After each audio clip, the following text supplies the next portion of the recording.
Bonjour, sur le plateau de l'Opinion, nous recevons aujourd'hui M. Guilain Niembo, ministre d'État, ministre du Plan et de la Coordination de l'aide au développement de la République démocratique du Congo, qui est de passage à Paris à l'occasion du forum Investir en Afrique.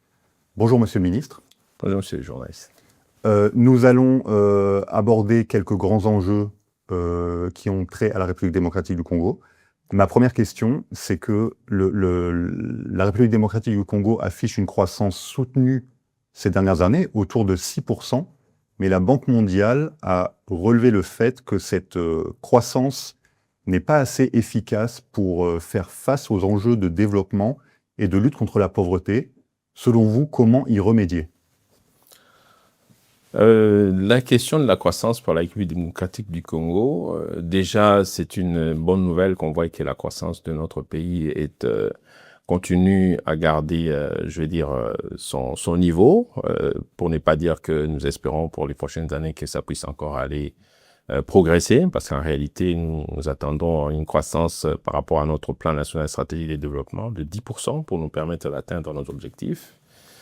Maintenant, la question de l'inclusivité de la croissance, ça c'est une question sur laquelle nous travaillons, parce qu'en réalité, la RDC c'est un grand pays, et donc vous imaginez qu'on peut avoir des investissements isolés à gauche, à droite, mais tant qu'il n'y a pas ce compactage-là de tous les investissements pour permettre à la population de bénéficier de ça, nous allons toujours parler de cette question de la pauvreté que l'on voit qui peut-être qui continue encore à donner ces chiffres. La réalité, c'est que la RDC a une économie qui est tournée vers l'exportation, essentiellement des ressources des matières premières. C'est ce que nous voulons renverser la tendance. Nous travaillons aujourd'hui pour que cette croissance profite à la population locale, donc que nous puissions faire de la transformation locale. Et voilà pourquoi nous travaillons aujourd'hui sur un écosystème économique intégré autour des provinces et des corridors économiques pour faire en sorte que chaque province soit en réalité un moteur de croissance. Et quand on travaille sur une province, nous avons toutes les données concernant une province, nous pouvons facilement travailler sur l'inclusivité de la croissance par province et donc les corridors qui vont faire l'anneau entre toutes les provinces et au niveau régional. Donc, c'est l'approche que nous sommes en train de développer aujourd'hui. Donc, nous quittons cette approche d'avoir des investissements de manière isolée, mais plutôt de manière intégrée. Et nous avons des très grandes régions, enfin, des provinces qui, parfois, ont des tailles d'un pays. Donc, vous imaginez très bien que vous pouvez beau faire des grands projets. On parlera peut-être d'autres projets ici, Inga, par exemple. Mais aujourd'hui, l'approche a changé, on y reviendra peut-être pour vous expliquer que on travaille en amont déjà pour permettre à ce que le projet soit reçu par les communautés. Les communautés sont préparées pour ça et ensuite, quand l'investissement arrive, il est facilement absorbé et l'impact sur la population et donc ça nous donne plus de revenus et diminuera en ce cas-là la pauvreté dans l'environnement. Alors, la République démocratique du Congo fait aussi face à un déficit d'infrastructures. Il y a eu un certain nombre d'annonces d'investissements dans ce domaine-là, notamment autour de Kinshasa. On parle parfois de plusieurs dizaines de milliards de dollars. Comment parvenir à financer ces infrastructures, ces projets d'infrastructures qui vont être lancés dans les prochaines années ? Alors, la question des infrastructures, c'est la clé d'ailleurs de notre stratégie de développement, que ce soit au niveau des transports, énergie et de numérique, parce que ce sont les axes que nous avons aujourd'hui mis en avant. L'idée ici, c'est de faire en sorte que les infrastructures soient connectées aux zones de production pour permettre à ce qu'on puisse libérer toutes les productions vers les marchés et aussi, comme j'ai expliqué ici, d'interconnexion entre différents. Mais les financements, trois ordres. Donc, il y a la question des financements par les ressources intérieures. Et aujourd'hui, nous travaillons encore pour améliorer nos recettes intérieures pour permettre à ce qu'on dégage plus de revenus et d'investir davantage. Deuxièmement, nous avons aujourd'hui le monde privé qui est d'ailleurs à qui on réserve une grande partie pour l'investissement de notre pays. Aujourd'hui, c'est à l'ordre de 46% des besoins d'investissement de notre pays, si nous considérons les partenaires et ce que les pays peuvent mettre en exergue. Donc, ce qui fait que nous développons aujourd'hui des partenariats publics-privés et j'aurai le temps certainement demain d'y revenir pour montrer en réalité que nous voulons à ce que le privé, l'État puisse préparer le terrain et que le privé puisse s'investir davantage dans notre pays. Et donc, il y a aussi donc les financements innovants dans notre pays. On parle de financement par carbone et ainsi de suite. Donc, tout ça, ce sont des stratégies qui sont en train d'être mises en place pour permettre au pays de pouvoir recueillir le plus de financement possible parce que les investissements, les infrastructures que nous avons sont des grandes tailles et il faut des grands investissements et plutôt des grands financements pour soutenir les efforts des investissements dans le pays. Très bien. Alors par ailleurs, la RDC s'apprête à mener son premier recensement depuis 42 ans. Le dernier date de 1984. En quoi ce recensement peut être utile dans la politique de développement du pays? Mais les données, on le sait, c'est la clé.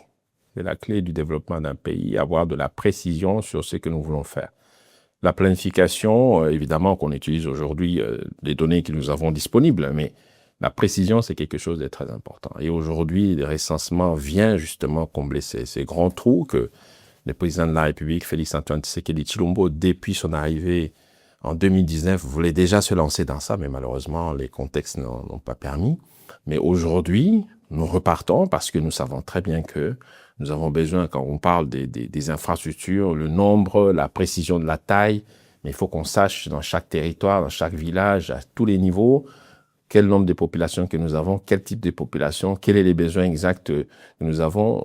Aujourd'hui, on construit des écoles dans le cadre du programme de développement local. Il faut savoir, il y a combien d'élèves dans ces villages, il y en a combien dans les besoins en termes d'énergie, quel type de barrage il faut construire dans un territoire. Et tout ça, ça demande des précisions. Voilà pourquoi nous restons dans notre logique. Comme je disais, ce que nous voulons de la précision, nous voulons dire au monde que la RDC précise ses ambitions et il veut que le privé puisse s'intéresser et de tout près. Et donc, nous préparons le terrain à tout ça. Donc, voilà la raison principale de l'organisation des recensements aujourd'hui.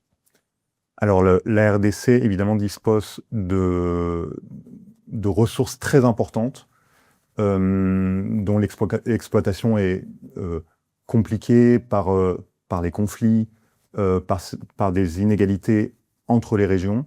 Mais votre gouvernement a décidé de lancer un programme innovant qui s'appelle Axis, qui repose sur la tokenisation des matières premières, des ressources. Est-ce que vous pouvez en dire plus sur ce programme? Alors, le programme aujourd'hui est au niveau du Fonds social qui, en réalité, a développé ça depuis déjà quelques années. Et nous sommes en phase justement de porter ça au niveau du gouvernement. Donc, il y a des discussions techniques qui sont en train de se passer pour le moment. Cet outil-là est très important. Il rentre dans les cadres du plan national stratégique de développement. Dans notre plan stratégique de développement, nous disons, nous voulons utiliser au maximum nos ressources naturelles pour permettre à ce que nous puissions recevoir plus de revenus et donc financer la diversification de notre économie. Et ça, c'est un outil qui vient à point nommé parce que aujourd'hui, et essentiellement d'ailleurs dans les contrées, parce que nous avons des populations aujourd'hui qui travaillent par exemple dans l'artisanat. D'ailleurs, parfois, il y a parfois des difficultés par rapport aux artisanaux qui sont là. Ici, c'est un instrument qui vient faciliter la tâche. Ça veut dire que les artisanaux vont pouvoir déjà dès l'exploitation, parce qu'ils sont soutenus d'ailleurs par le Fonds social à exploiter, mais leur exploitation est tout de suite récupérée au niveau de la valeur. C'est-à-dire que c'est la transformation de la valeur qu'ils ont dans leur, par exemple, de l'or, qui va être transformé en un token, un jeton numérique. Et ces jetons numériques donnent déjà de la valeur. Donc, il sait exactement ce qu'il a produit. Et l'État aussi connaît qu'est-ce qu'il va retirer en termes de taxes et ainsi de suite. Donc, c'est magnifique comme instrument. Et donc, vous voyez déjà en termes de projection pour les développements locaux, ici, on parle des artisanaux. Et je vous parlais ici, en quelque sorte, du fédéralisme économique. Donc, ça veut dire que chaque province peut pouvoir se développer avec ses propres ressources. Et donc, ça permet d'augmenter la production. Et la province, en ayant plus de revenus, parce qu'elle sait aussi exactement à quoi elle a droit, peut faire appel des fonds. Et donc, avec une bonne planification, on peut faire appel à du financement pour déjà une province. Et vous imaginez que la RDC, toutes les provinces ont des ressources naturelles en abondance. Et donc, ça nous permet en réalité d'accélérer notre développement et de manière décentralisée, j'allais dire. Donc, voilà l'importance de cet outil qui arrive à point nommé. Et donc, l'innovation, comme on dit aujourd'hui, nous permettra d'aller vite dans notre processus de développement parce que nous avons l'horizon de 2050 aujourd'hui que nous projetons pour un pays développé. Mais voilà, ça paraît long, mais en même temps, c'est court. Donc, ce sont des stratégies que nous mettons en place et donc l'outil est bienvenu pour nous accompagner en tout cas. Merci beaucoup, Monsieur le Ministre. Merci, Monsieur Jaurès.